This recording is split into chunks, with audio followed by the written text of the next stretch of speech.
What's holding you back from moving forward in your life? Hi, my name is Vishal, the Holistic Transformation Coach, Feel Great Speaker, and author of Flab to Fab. And I've got two amazing gifts for you at the end of this video. Once you've understood and learnt about how to turn your negative habits into powerful positive habits. And these two gifts are going to support you to do that. And why am I going to be able to help you do that? The first reason is, obviously, I've written the book. And secondly, I went through some major challenges, and one of them was, for 22 years of my life, I didn't believe in myself, and I constantly put myself down. I was constantly having this negative battle inside myself where I was telling myself that I didn't deserve to have the life that I wanted. I didn't believe in myself. And Aristotle put it so well. We are what we repeatedly do. Excellence, then, is not an act, but a habit. And my habit was constantly beating myself up, diminishing myself, devaluing myself. And the question I pose to you is, what sort of habits are holding you back? What's not allowing you to live the life that you truly deserve and desire?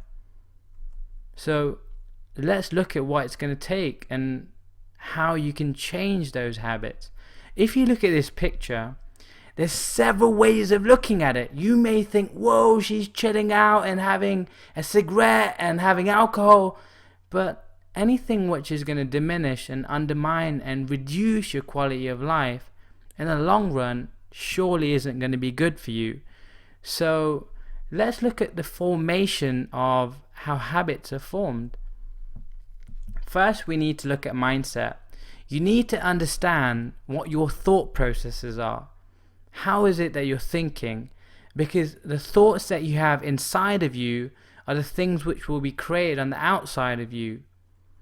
Secondly, let's look at the intellect. The intellect is a decision-making process. This is where you decide to put something into action or not.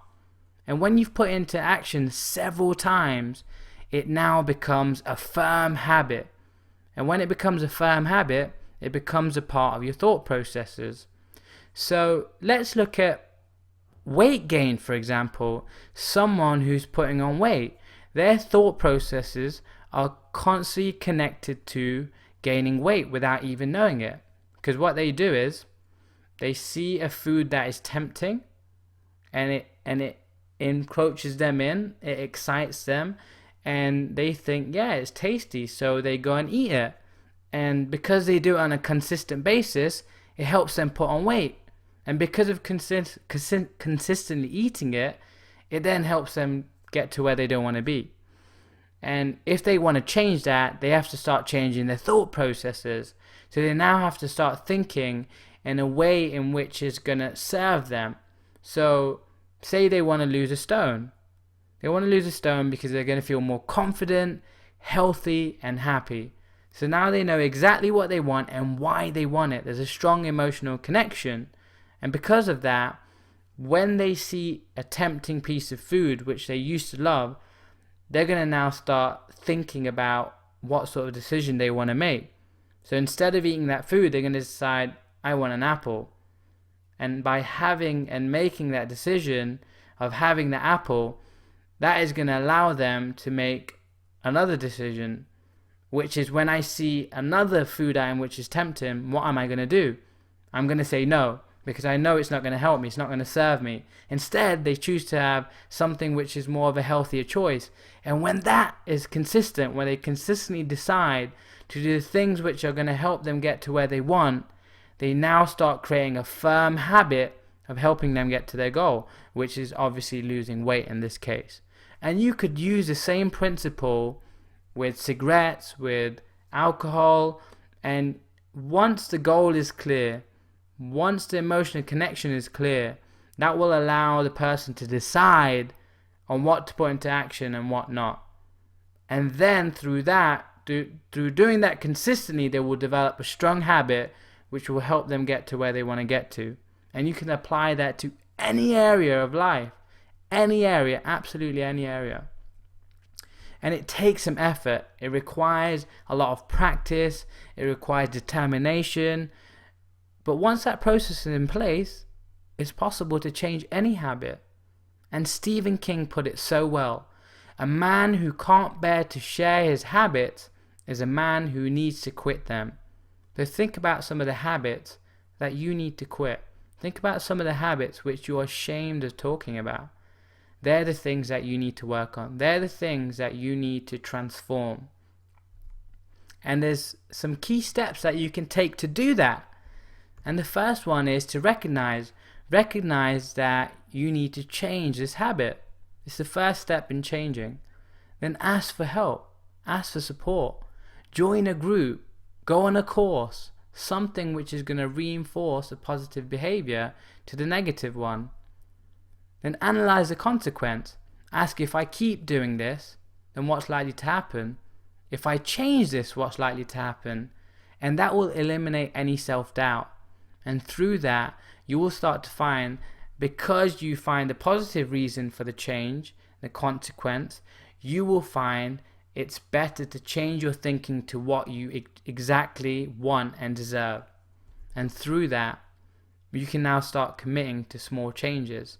You could make a huge change if you like, but it's probably harder to sustain. So saying to yourself that I'm going to choose an apple over a chocolate, and I'm going to have some nuts with that, for example, or I'm going to reduce my smoking by 1 cigarette this week and continue that until the point where I've got it manageable and I'm cutting out completely. Same with alcohol. You might start by reducing a glass a week, and you'll see that that will have a huge impact, and you'll get to a point where you're more in balance and harmony about what you want. And it's not enough to just have that thought process or that plan. It's great to have that, but the key is to take action. You must act on it. You must make it happen, because if you don't, who will?